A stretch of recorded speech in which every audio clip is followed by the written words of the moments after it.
Well, I wanted to take a look at something that you may have some questions about, especially if you've been driving along the highway. I know from Stillwater to Tulsa or Stillwater to Oklahoma City, I've seen quite a bit of this along the road. And what I'm talking about is this webbing that we're seeing in the crotches of trees. Now, this is a crabapple tree, and you can see quite a bit of webbing here.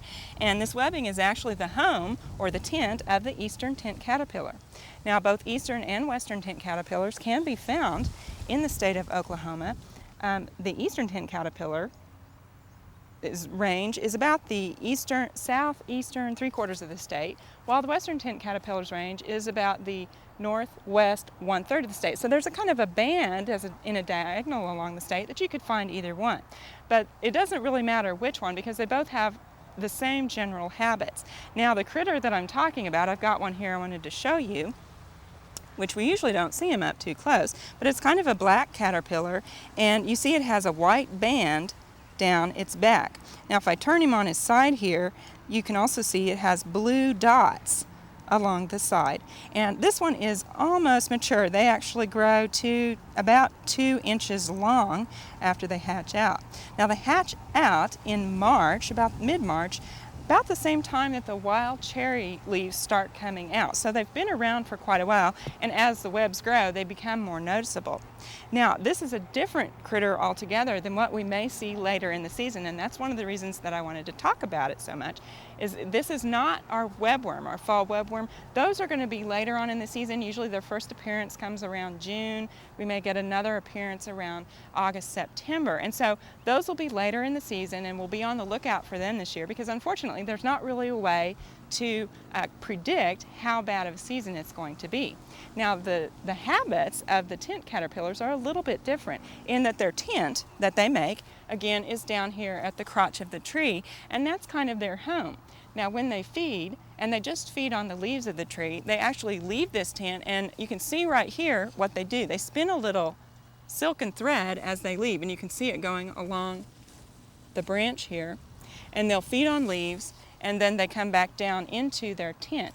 Now, this is important to know. They have this feeding habit because if you come out here and you're wanting to destroy the tents or whatever, you're going to want to do this on a cloudy day, a rainy day, or even after dark because they all go home when it's like that, and so they're all inside that tent. However, if it's a nice day and they're all out feeding, you destroy that tent and you haven't really gotten rid of many of the caterpillars. So this is a good thing to remember.